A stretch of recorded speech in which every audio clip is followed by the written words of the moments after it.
In front of me is POCO C40, and let me show you how to change ringtone on this device.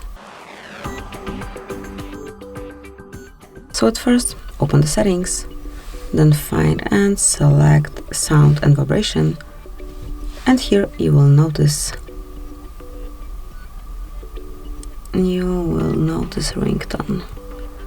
Okay, so you've got it at the top of the list, so click on ringtone, and now you can choose some category or pick all ringtones.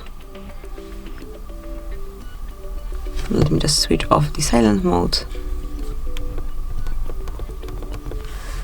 And now pick the sound that you would like to apply. And just mark it. As you can see, it has been already applied. And this is your brand new ringtone. So this is it. That would be all. Thank you for watching. Please subscribe our channel and leave the thumbs up.